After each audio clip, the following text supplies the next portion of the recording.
हसन भाई क्या कहेंगे जिस तरह से पीएम देवेंद्र फडणवीस का जो है सुप्रीम कोर्ट की तरफ से ऑर्डर आया हुआ था जो उन्होंने लागू किया महाराष्ट्र में, क्या बताइए किस तरह का पूरा जो है मामला। सबसे पहले रेहान भाई आपका और एमकेटी न्यूज का बहुत बहुत शुक्रिया। मैं बता दूं आपको कि ये कोई नया मामला नहीं है।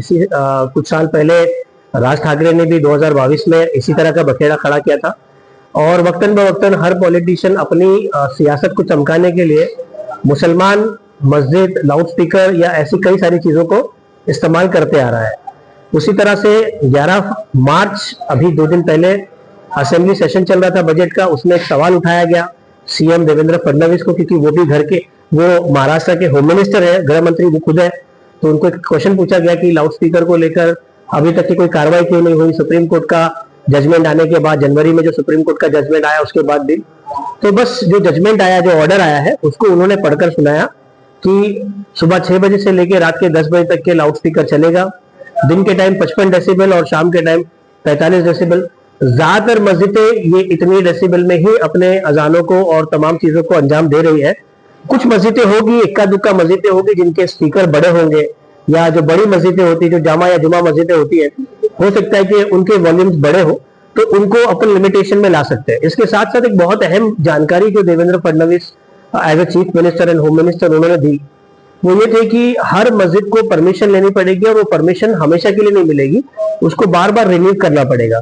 तो ये परमिशन का प्रोसीजर कैसा होगा, महाराष्ट्र पोल्यूशन कंट्रोल बोर्ड जो है वो परमिशन किस तरह से देगा, फीस क्या होगी, ये तमाम चीजों के खुलासे अब तक के मुकम्मल हुए नहीं है। तो मैं एमकेटी न्यूज के माध्यम से महाराष्ट्र की आवाम को और खास करके तमाम मस्जिद और मदरसे के जितने भी जिम्मेदार हैं उनसे ये गुजारिश करूंगा कि मस्जिद के लाउड स्पीकर के मामले को लेकर कोई भी घाई ना बरते, कोई भी नेगेटिव कमेंट ना करे।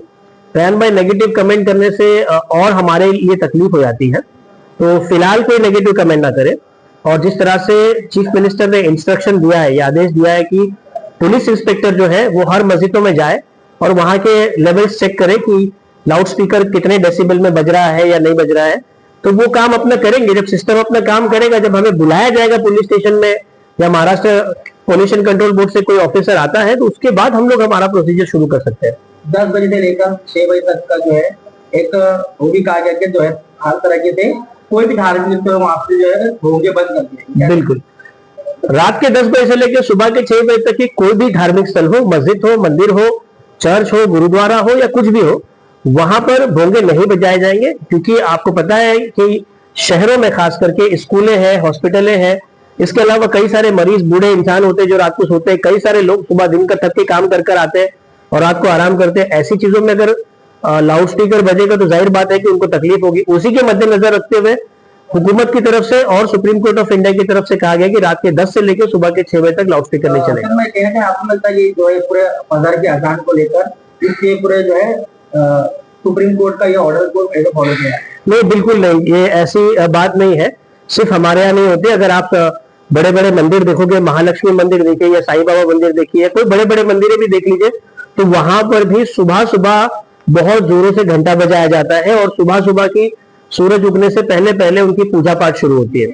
अगरचे घंटे की आवाज या मंदिर से निकलने वाली कोई भी तरह की आवाज ये भी 55 डेसिबल या 45 डेसिबल को क्रॉस करती है, तो उस पर भी गवर्नमेंट वैसे ही एक्शन लेगी। आपने कहा जैसे 10 बजे से लेकर सुबह 6 बजे तक का जो है कोई भी लाउड स्पीकर, कोई भी तरह का लाउड स्पीकर नहीं बजाएगा जी।